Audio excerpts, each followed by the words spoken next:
السلام علیکم ورحمۃ اللہ وبرکاتہ۔ پیارے بچوں، آج کی حدیث کہانی جس حدیث پاک کے بارے میں ہے وہ حدیث ہے السباع حرام، درندے سب حرام ہیں۔ احمد رحمہ اللہ علیہ، بیہقی رحمہ اللہ علیہ۔ چلیے اب کہانی سنتے ہیں۔ آؤ باہر چمن میں جا کر شیر شکاری کھیلتے ہیں، کاشف نے پرجوش ہو کر تجویز پیش کی، جسے فوراً ہی قبول کر لیا گیا۔ میں شکاری بنوں گا، سلمان نے کھڑے ہوتے ہوئے کہا۔ میں بھی شکاری، سائرہ نے اپنی مرضی بتائی۔ میں بھی شکاری بنوں گی، کرن نے جلدی سے اپنا ہیڈ سر پر رکھا اور ایک چھوٹی سی لکڑی بطور بندوق اٹھا لی۔ 3 بڑے بڑے شکاری اور ایک اکیلا معصوم سا چھوٹا شیر، یہ تو بے ایمانی ہے۔ کاشف نے منہ بناتے ہوئے بھائی بہنوں کی طرف احتجاجاً دیکھا۔ اچھا میں بھی شیر۔ سلمان نے جلدی سے کاشف کا ہاتھ تھاما اور چاروں بہن بھائی باہر چمن میں آ گئے۔ دونوں ہاتھ اور پیر زمین پر ٹکائے کاشف اور سلمان اپنے تئیں شیر بنے ہوئے تھے، جبکہ چھوٹی چھوٹی لکڑیاں ہاتھ میں تھامے کرن اور سائرہ شکاری تھیں۔ کھیل شروع ہو چکا تھا۔ ہنستے کھلکھلاتے کبھی ایسا لگتا کہ شیر شکاریوں کو کھا جائیں گے اور کبھی شیر شکاریوں کا نشانہ بنتے بنتے رہ جاتے۔ بالآخر شیر شکاریوں سے مات کھا گئے۔ گولیوں کا نشانہ بنے وہ زمین پر ڈھہ چکے تھے۔ شکاری انہیں رسیوں کے ساتھ باندھنے میں مصروف تھے۔ جب شہر جا کر ہماری ان شیروں کے ساتھ اخبارات میں تصویریں آئیں گی، نیوز چینل پر خبریں چلیں گی، تو سب مان جائیں گے کہ یہ 2 لڑکیاں بہادر شکاری ہیں۔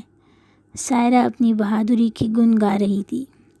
اور ان کی کھال اتروا کر بوٹیاں بنا کر ہم پکائیں گے قورمہ، نہاری، تکے، سیخ کباب۔ 2 شیر ہیں، آخر خوب مزے کریں گے۔ کرن چٹخارے لیتے ہوئے کھانے کا پروگرام مرتب کرنے لگی۔ بیوقوف شکاری لڑکی، شیر درندہ ہے۔ سلمان کپڑے جھاڑتے ہوئے اٹھ کھڑا ہوا۔ تو کرن نے سوالیہ نظروں سے بھائی کی جانب دیکھا۔ حدیث پاک ہے السباع حرام، درندے سب حرام ہیں۔ شیر بھی درندہ ہے، بس حرام ہے، سلمان نے کرن کو سمجھایا۔ درندہ کیا ہوتا ہے؟ کاشف نے پوچھا۔ وہ اب چمن کی نرم و ملائم گھاس پر بیٹھ چکے تھے۔ وحشی جانوروں کو درندہ کہتے ہیں، سائرہ نے اسے بتایا، جیسے بھیڑیا، شیر اور چیتا وغیرہ۔ اچھا، اس کا مطلب ہے ہر جانور نہیں کھا سکتے ہم، کرن نے کہا۔ ارے یہ بھی کوئی پوچھنے کی بات ہے، اب بھلا سام کھاؤ گی تم کیا؟ سائرہ نے کرن کا مذاق اڑایا۔ ارے واہ، سام بھی کھائے جاتے ہیں کئی ممالک میں، سوپ بھی بنتا ہے ان کا، سلمان نے اپنی معلومات جھاڑی۔ کیا ہو رہا ہے بچوں؟ بابا جانی مسکراتے ہوئے بچوں کے ساتھ آ بیٹھے۔ بابا جانی، شیر پکا کر نہیں کھا سکتے ہم؟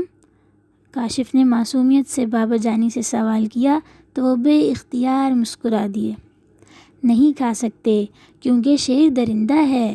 اس کے علاوہ مردار، بہایا ہوا خون، سور کا گوشت یا وہ جانور جس کو غیر اللہ کی خوشنودی کے لیے نامزد کر دیا گیا ہو، گلا گھونٹ کر مارا ہوا جانور، ضرب سے مارا ہوا، اوپر سے گر کر مرا ہوا، کسی جانور کے سینگ لگنے سے مرا ہوا، یا وہ جانور جسے درندے نے پھاڑ کھایا ہو، اور وہ جانور بھی حرام ہے جسے باطل معبودوں کی قربان گاہوں پر ذبح کیا گیا ہو۔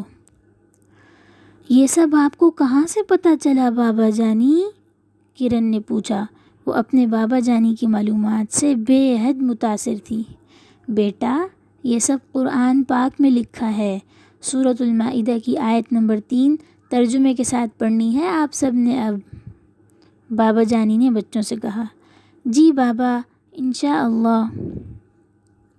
اس کے علاوہ احادیث بھی اس سلسلے میں ہماری رہنمائی کرتی ہیں۔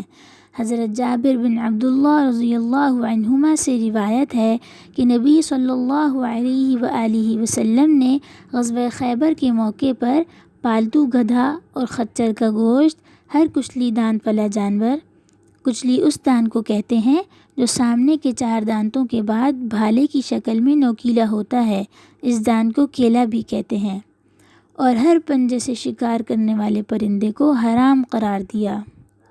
جی ہاں بابا، میں نے دیکھا ہے چڑیا دانہ چونچ میں اٹھاتی ہے جبکہ کوا روٹی پنجوں میں دبا کر چونچ سے توڑتا ہے۔